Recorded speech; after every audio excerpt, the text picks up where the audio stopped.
Good evening, ladies and gentlemen. I know some of you are probably a little confused, You're looking up here thinking, I didn't know Brad Pitt was a member of Salem. That's a joke. See, I've been a comedian for like 43 years now. I was in the Air Force for 11, been an accountant for 25, married for almost 40, been a father for 38. Why is any of that relevant? Well, as Mary pointed out, I think it's important to remember, to be aware that everybody here has come a different path. Everybody's taking or has taken a different journey toward finding Jesus or God. God, Jesus, same thing, right? Can I get a ruling on that? Yeah. Let's say yes. So my own journey is a little boring and mundane, but I'll give you a couple milestones anyway. Like some people, a lot of people probably, I grew up Catholic. Other Catholics? Yeah, look at that. Catholic Church is like preschool for Lutherans, I think. So, but you know, I grew up in a really Catholic, much more Catholic upbringing than you. I had Catholic parents, Catholic church, Catholic school, nuns with rulers, the whole 9 yards.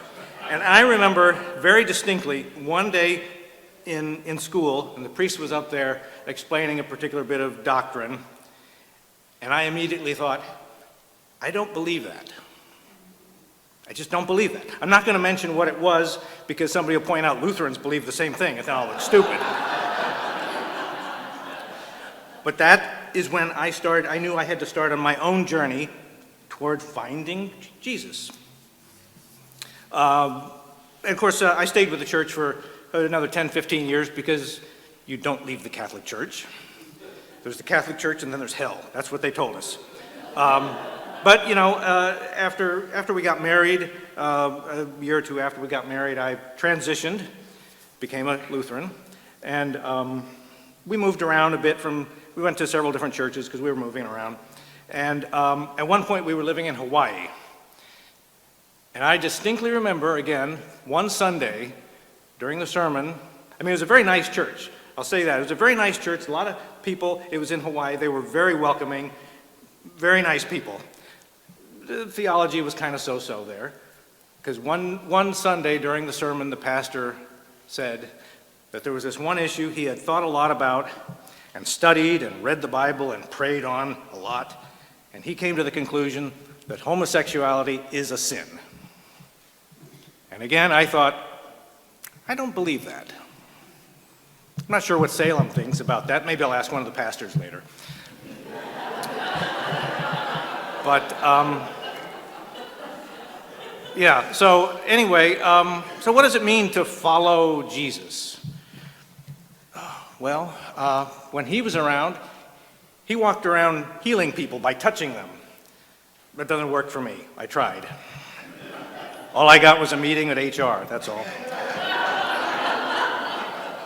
So we did have one pastor that said something along the lines of, everybody should examine themselves. They should look to see what talents God has given you. What gifts did God give you?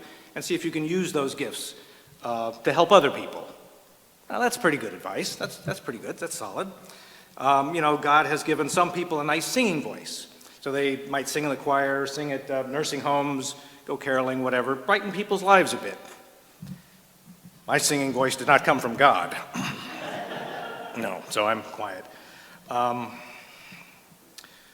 has given some people the gift of making a lot of money. And if that's the case, well, you know, you could give some to the church, but some to other people that are a little less fortunate than you, organizations that help. Because somewhere in the Bible, and I heard it recently, you should love one another as I have loved you, except for those people over there. Now, that part's not in there, right? That part's not in there. I saw a bumper sticker one time that said, God bless everybody, no exceptions. I kind of like that. As an aside, I met this one guy. I knew him quite a few years ago. He was the kindest, nicest, most positive person I've ever met in my life. There was just something about him.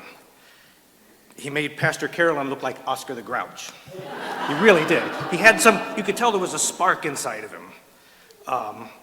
And he never really talked about it, I think because he worked for a public school system, but if you got to know him, he was very religious. And it showed. Once you knew that, it really showed. You could tell that's what motivated him. He was really something else. And he died of brain cancer about 15 years ago, but I still think about him and use him as an example. I haven't followed the example that well, but I try. So kind of wrapping up. Following Jesus is kind of like following somebody on Facebook. Where are you going with this one? If all you do is read what he has to say, the Bible, then that's not really a relationship. You have to talk back. You have to verbalize your feelings, your thoughts, pray. I'm reminded of that 1977 masterpiece of the American cinema, Oh God. Seen it? With George Burns and John Denver, where God comes down to an ordinary man, and they have a lot of conversations, and he tells them to spread the word that everybody should be nice to one another. And then at the end of the movie, George Burns says, it's time for me to go back. And the man says, really? Can't we just once in a while talk from time to time? And George Burns says, you talk, I'll listen.